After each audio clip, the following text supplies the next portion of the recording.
I've long seen dropshipping touted as the pinnacle of self-employment, but is it everything that it's promoted to be? Stick around to find out.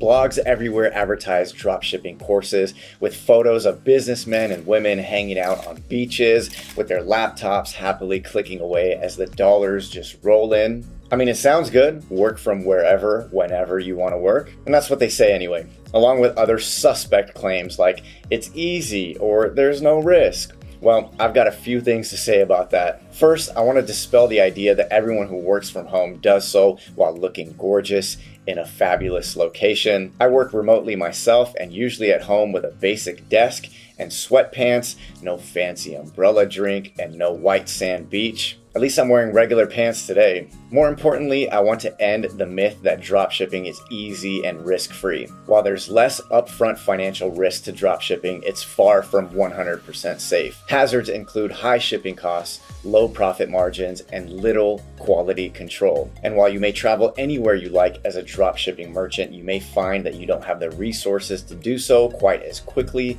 or as easily as you would expect. So, is dropshipping really worth it in the long run? It may depend on how much risk you're willing to absorb. Let's first take a minute to define dropshipping. What is it exactly? Dropshipping is an order fulfillment technique in which the online merchant does not store or ship any of their own products. Instead, merchants enter into agreements with dropshipping suppliers, wholesalers, and manufacturers who agree to pick, pack, and ship products on behalf of the merchant. After the merchant receives a new order on their website, they simply notify the supplier and the item is dropshipped directly to the customer. The merchant never touches the product. While there are definitely perks to dropshipping, there are quite a few downsides. Dropshipping is not easy and it's not risk-free. So here are the top 7 reasons you should think carefully before dropshipping with your online store. Running a dropshipping business is not the easy moneymaker it's advertised to be. It's work. There's so much involved in running an online business, like accepting payments and providing customer service, and that goes for dropshipping websites as well. As a retailer, you're responsible for providing customer service, placing orders, maintaining your website, and bringing in online traffic. This will all be time-consuming and difficult, especially if you aren't well-versed in web design or SEO. Make sure you have a good grasp of business, customer service, and e-commerce technology before you even begin. If that doesn't sound like you, consider starting off with an easy-to-use e-commerce solution that offers dropshipping features like a popular platform called Shopify. While dropshipping may be the most convenient way to fulfill orders, it's certainly not the most lucrative. Yes, you'll be purchasing products from a wholesaler, but they won't come at rock bottom wholesale prices. You won't be buying products in bulk, but rather one by one as your customers order them, and that means you won't get the lowest rates possible for your online store. What's more, you'll have to pay additional fees for the wholesaler to pick, pack, and ship each customer order, and your profit margin is going to suffer accordingly. Most dropshippers make around 10 to 15% profit, if that. Big ticket items typically bring in the lowest profit, while cheaper accessory products might deliver higher margins. And because there's such a low barrier to entry, you'll be faced with an overwhelming amount of competition, even within your niche. Many of your competitors will be taking the lowest price possible approach to selling, which can also impact your profit margins. In order to come out on top, you'll have to find a dropshipping niche without too many competitors and make your product listings distinct with quality descriptions. You can read more about how to dropship competitively in Shopify's comprehensive guide, which is actually a pretty good guide overall. I've linked it in the description below. Shopify also offers a fairly decent webinar on starting a dropshipping business. Bloggers often advertise dropshipping as the risk-free approach to selling. And it's true that upfront risk is very low because you don't have to purchase inventory before you start selling. However, financial risk is inherent in all businesses and dropshipping is no exception. Because you essentially outsource warehousing and fulfillment to your dropshipping suppliers, your products will go directly to your customers without ever touching your hands. That is great convenience, but not so great for quality control. You won't be able to inspect products to make sure they're up to snuff, and perhaps more more importantly, you won't be in charge of the whole shipping process. It's up to your supplier to get products out on time, but your customers will blame any faulty products or delayed shipping on you. And that's completely fair. After all, by choosing to dropship, you assume this responsibility. In short, shipping products directly from supplier to customer may be convenient, but it also puts you at risk for negative customer feedback about factors that are literally beyond your control. Returns are an unfortunate reality of e-commerce. Up to 25% of all online purchases are returned, with fashion and health and beauty items showing the highest rates. With the potential unreliability of dropshipping suppliers, you may find that your products are returned more frequently. Some suppliers are willing to take faulty products back and may even pay for return shipping, but you shouldn't count on it. If your customer is dissatisfied with a product, you may have to purchase a new product on their behalf and cover shipping expenses out of pocket. Shipping expenses can add up quickly when you choose to base your business on a dropshipping model, particularly when you fill your store using multiple dropshipping suppliers. Suppose you dropship clothing using 3 different suppliers to stock your products. If one customer orders a t-shirt from each of those 3 suppliers, you'll have to pay for each individual shipment instead of just grouping those items together. This can lead to significantly higher shipping expenses, and it's difficult to find a way to make up for those added costs. It isn't a good idea to pass along that expense to your customer, as such a high shipping cost will likely cause customers to abandon their shopping carts. However, neither is it a good idea to pay for separate shipping on 3 different items. My recommendation, if you choose to dropship, limit your number of suppliers. It's difficult to be certain of your stock availability under a dropshipping model.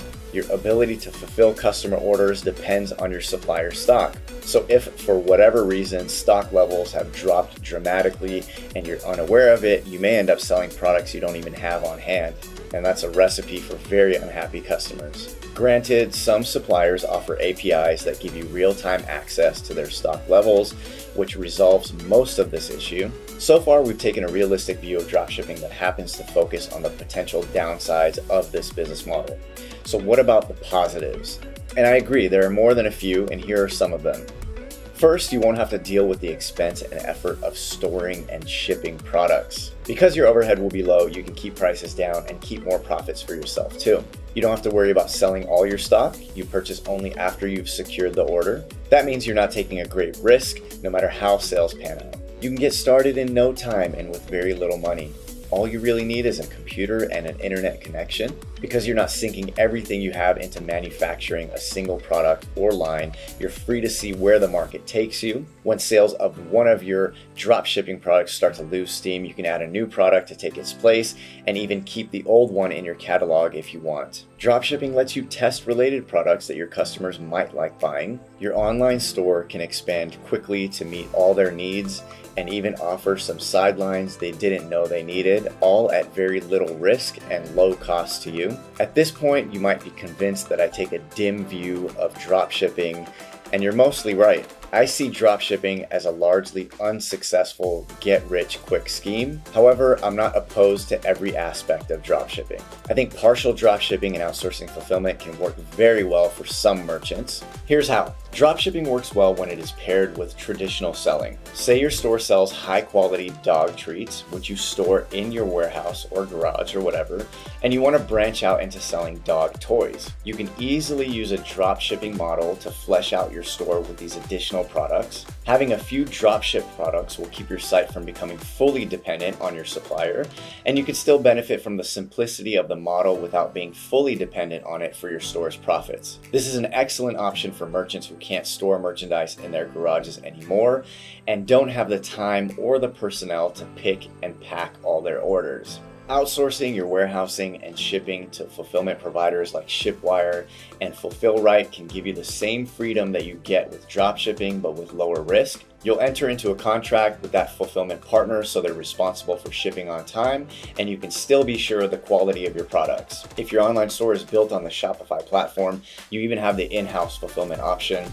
You can read about our take on Shopify fulfillment to see if it might be a good choice for your business. I've linked that article in the description below. The only downside to fulfillment services are fees. Fulfillment services can be quite expensive. You'll have to crunch the numbers to make sure the convenience and smaller staff size is worth it. Perhaps you're only just starting out and you don't yet have enough sales or products to justify a warehouse. In that case, there's nothing wrong with fulfilling orders yourself. It's cheaper and you can make sure it's done exactly the way you'd like.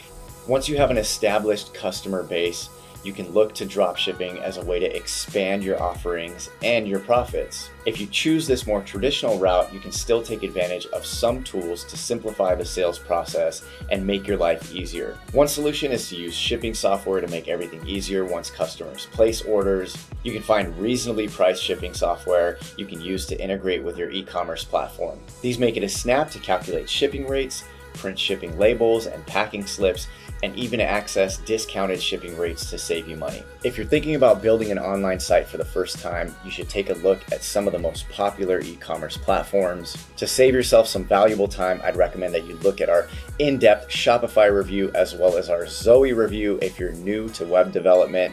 I'll link that in the description below. If you're fluent in HTML, check out our WooCommerce review and our Magento review. And if dropshipping seems like a good fit for your e-commerce plans, check out our complete guide for how to start a dropshipping business. If you like a little of what you see in the dropshipping model, but also like the security of creating an online store using a tried and true website builder like Shopify, take a look at some of the Shopify dropshipping apps that are available for you to use. You might find that's the best way to get started. Whatever you decide, I wish you luck. I hope you find a metaphorical beach to relax on in whatever form it may take. And if you like this video, don't forget to subscribe to our channel, hit that like button, and comment. We answer every comment. So until next time, Mavericks, see you soon.